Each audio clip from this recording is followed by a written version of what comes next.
Bismillahirrahmanirrahim. Assalamualaikum warahmatullahi wabarakatuh. Alhamdulillahirabbil alamin wassalatu wassalamu ala Rasulillah wa ala alihi wa ashabihi wa man tabi'ahum bi ihsanin ila yaumiddin. Kita bersyukur kepada Allah Subhanahu wa taala. Alhamdulillah, Allah masih beri kita kesempatan untuk melakukan banyak hal dalam kehidupan kita. Begitu juga dengan nikmat-nikmat yang lainnya. Semua nikmat merupakan datang daripada Allah Subhanahu wa taala.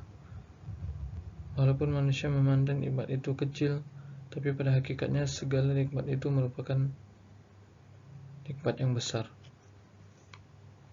Salawat dan salam semoga senantiasa tercurah kepada Nabi Muhammad SAW. Semoga salawat dan salam tercurah kepada Nabi Muhammad SAW, juga kepada keluarganya dan para sahabatnya. Dan kita memohon kepada Allah agar kelak kita dikumpulkan bersama dengan orang-orang yang saleh dari kalangan para nabi dan rasul, juga kepada golongan orang yang siddiqun, surga firdausnya, amin ya rabbal alamin. Anak-anak Ustaz yang semoga Allah senantiasa menjaga antum semuanya. Hari ini kita kembali masuk kepada pembelajaran berikutnya di akhir mendekati penghujung semester awal, semester ganjil ini. Hari ini masuk subtema 3, tema 5, subtema 3. Silakan disiapkan bukunya dan disimak materi yang akan Ustaz sampaikan ini. Sekarang kita masuk ke pembelajaran pertama, halaman 94. Adapun materi dan tujuan pembelajaran bisa dilihat sendiri pada layar kaca Anda. Silakan disimak dan dipahami apa saja materi yang akan kita bahas pada hari ini. Kita masuk ke materi atau tujuan pembelajaran yang pertama. Coba antum perhatikan gambar tersebut. Lihat ada seseorang yang jatuh dari sepeda, kemudian temannya menolongnya. Menurut antum, ini sifat seperti ini sifat yang terpuji atau sifat yang tercela? Tentu kita semua sepakat bahwa ini merupakan sikap yang terpuji, perilaku yang terpuji. Kenapa? Karena dia menolong orang lain yang dalam kesusahan. Dan sifat saling menolong merupakan sikap kepahlawanan. Walaupun dia bukan seorang pahlawan nasional seperti Bung Hatta atau yang lainnya, tapi ini merupakan sikap kepahlawanan. Kenapa? Karena dia menolong orang lain. Seperti itu. Salah satu peninggalan raja-raja pada masa Islam yang diwariskan adalah sikap kepahlawanan. Sikap ini memengaruhi sikap para pejuang pada masa penjajah Belanda. Silakan disimak cerita berikut. Pahlawan Indonesia. Pahlawan adalah seseorang yang berjuang untuk negara. Setiap negara mempunyai pahlawan nasional yang melakukan sesuatu yang berani dan membanggakan. Indonesia memiliki banyak pahlawan yang telah berjuang untuk kemerdekaan. Mereka berjuang mengangkat senjata untuk mengusir penjajah dari Indonesia. Kemerdekaan yang kita nikmati sekarang ini tidak lepas dari perjuangan dan pengorbanan yang dilakukan oleh para pahlawan. Mereka bukan hanya mengorbankan harta, tapi juga jiwa dan raga. Karena perjuangan mereka, kita dapat menikmati kebebasan dalam menentukan cita-cita, mendapatkan pendidikan, dan mengemukakan pendapat. Seperti yang tertuang dalam Undang-Undang 1945. Atas segala rahmat Allah yang Maha Kuasa dan didorong oleh keinginan luhur. Arti keinginan setelah rahmat Allah. Yang pertama yang memberikan kemerdekaan itu yaitu Allah memberikan rahmatnya kepada negara kita untuk kemerdekaan. Kemudian keinginan yang besar dari para pahlawan, para pejuang tanah air kita yang ingin merdeka. Allah mudahkan urusan mereka. Banyak pahlawan dari berbagai wilayah di Indonesia yang berjuang demi kemerdekaan dan kemajuan negara Kesatuan Republik Indonesia. Sekarang kamu akan mengenal beberapa pahlawan nasional. Mari kita simak. Ayo mengamati. Berikut adalah pahlawan yang dimiliki bangsa Indonesia pada masa penjajahan. Silakan disimak, lihat. Dari Aceh, ada dulu dari Aceh juga ya, Sultan Iskandar Muda. Nah, ini juga dari Aceh, yaitu Cut Nyak-Dien. Cut Nyak-Dien itu salah satu pahlawan yang berasal dari Aceh, perempuan. Harusnya pakai jilbab nggak sih? Kalau nggak salah Ustaz, dia pakai jilbab. Kemudian ada dari Sumatera, Sisingamangaraja di Sumatera Utara. Ada Dewi Sartika dari Jawa Barat, Pangeran Diponegoro dari Yogyakarta, Pangeran Antasari dari Banjarmasin, Banjarmasin itu dari Kalimantan Selatan. Kemudian ada Patimura dari Maluku. Kemudian ada Sidas Papare dari Papua. Mereka ini semua merupakan pahlawan nasional. Setiap mereka memiliki andil yang besar dalam mengusir para penjajah di tanah air kita ketika masa penjajahan dahulu. Ya, peninggalan mereka juga ada sampai sekarang. Salah satunya sikap kepahlawanan yang mereka miliki tentunya. Maka sebagai bangsa yang baik, kita senantiasa mengingat jasa para pahlawan kita. Kita masuk ke materi yang kedua. Setelah membaca teks tentang Patimura, siswa mampu mengidentifikasi sikap pahlawan yang dimilikinya dengan benar. Kapitan Patimura. Kapitan Patimura adalah pahlawan dari Maluku. Beliau lahir pada tanggal 8 Juni 1783 dan meninggal pada tanggal 6 Desember 1817. Patimura bangkit memimpin rakyat Maluku melawan penjajahan Belanda. Pihak Belanda menguasai perdagangan rempah-rempah di seluruh kepulauan Maluku. Rakyat diharuskan menjual hasil pertaniannya dengan sangat murah dan bahkan harus menyerahkan beberapa bahan pangan kepada Belanda. Pada tahun 1817, perlawanan rakyat Maluku yang dipimpin oleh Patimura berhasil merebut benteng Durstede di Saparua. Perlawanan Patimura meluas ke Ambon, Seram, dan tempat-tempat lainnya. Setelah berulang kali kalah melawan pasukan Patimura, Belanda akhirnya meminta bantuan pasukan dari Jakarta. Keadaan menjadi berbalik, Belanda makin kuat dan rakyat Maluku terdesak. Akhirnya, Patimura tertangkap Belanda. Pada tanggal 16 Desember 1817, Patimura menjalani hukuman mati di tiang gantungan.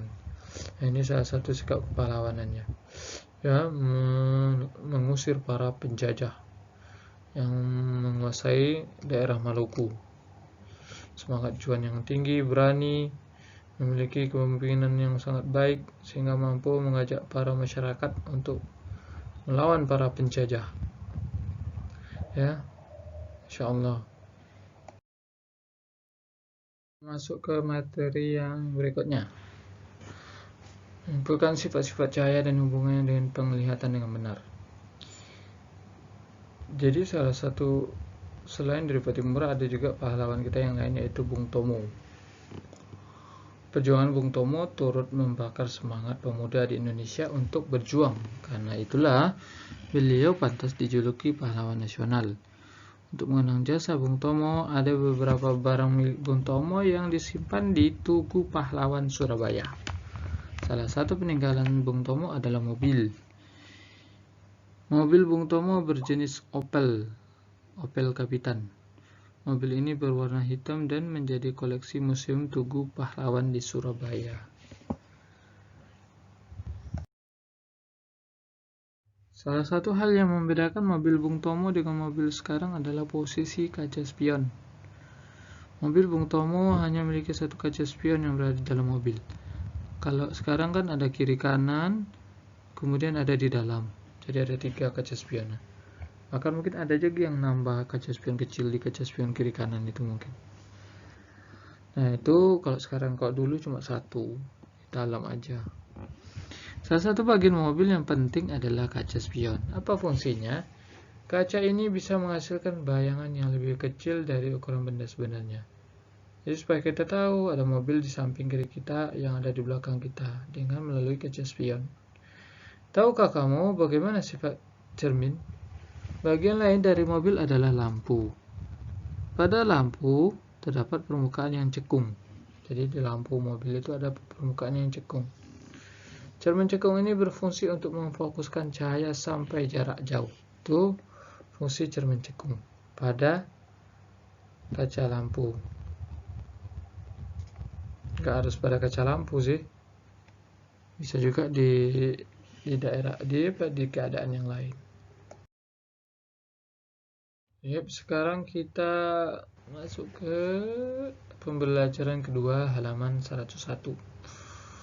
Materinya atau tujuan pembelajarannya meneruskan sikap kepahlawanan dan menghubungkan dengan nilai-nilai Pancasila dengan benar. Setelah mengamati teks lagu, siswa mampu mengidentifikasi panjang pendek nada pada teks lagu dengan benar. Kita masuk ke materi yang pertama. Meneruskan sikap kepahlawanan dan menghubungkan dengan nilai-nilai Pancasila yang benar. Di beberapa sikap dari Pangeran Diponegoro dan Kapitan Patimura diantaranya patriotisme. Patriotisme itu artinya rela mengorbankan dirinya demi tanah airnya. Itu sikap gagah berani itu. Pantang menyerah, memiliki semangat, cinta tanah air, berani, dan adil. Semua ini merupakan sikap-sikap yang sesuai dengan nilai-nilai Pancasila yang terdapat pada 2 orang pahlawan ini. Masih banyak lagi ya, tapi hanya karena 6 tabelnya, jadi kita masukkan 6 aja. Pasti masih banyak yang lain, seperti misalnya jujur, pasti mereka termasuk orang-orang yang jujur, ya, bekerja keras, ya kan, gigih juga, banyak lagi. Nah, apakah nilai-nilai tersebut mencerminkan sila Pancasila? Lihat, patriotisme termasuk kepada sila ketiga, pantang menyerah juga termasuk sila ketiga, kemudian cinta tanah air juga termasuk sila ketiga. Sila ketiga apa bunyinya? Ada yang tahu? Persatuan Indonesia. Lambangnya pohon beringin. Kemudian semangat masuk kepada sila keempat. Kerakyatan yang dipimpin oleh hikmah kebijaksanaan dalam permusyawaratan perwakilan. Kemudian kelima, keadilan sosial bagi seluruh rakyat Indonesia. Ini sikap-sikap di antaranya ya. Sebenarnya kan banyak, cuma kita ambil sedikit aja. Kalau antum mau menambahkan boleh. Nah, ini tugasnya sedikit ya. Hanya memberikan alasan menyumbang bentuk korban bencana alam. Ini termasuk sikap kepahlawanan atau tidak? Jika iya, apa alasannya? Jika tidak, apa alasannya? Kemudian kerja bakti, minta maaf kepada teman. Nah, ini semua yang ada pada gambar ini termasuk sesuai nggak dengan sila Pancasila gitu loh. Silakan diberikan alasannya. 1 boleh, 2 boleh, 3 boleh. Yang mana yang mudah aja. Masuk ke materi yang terakhir di pembelajaran kedua. Itu mengamati teks lagu, mampu mengidentifikasi panjang pendek nada pada teks lagu dengan benar. Jadi hal-hal yang berkaitan dengan menyanyi, menari, bermain musik, ya kan, itu merupakan sesuatu hal yang dilarang dalam agama kita, sehingga nggak perlu kita sampai pada taraf yang seperti itu. Ya, sedikit saja perlu antum ketahui bahwa mungkin masih ada ya dari antum yang dengarkan musik, mungkin bisa aja, semoga enggak.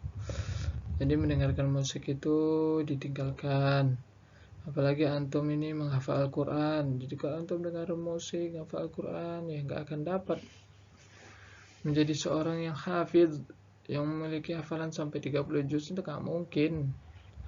Tinggalkan segala sesuatu yang haram, maka kebaikan akan datang. Pertama, ukuran kecepatan dalam birama lagu disebut tempo. Tinggi rendah nada disebut intonasi. Nada semakin ke kiri maka semakin rendah. Kalau ke kanan semakin tinggi.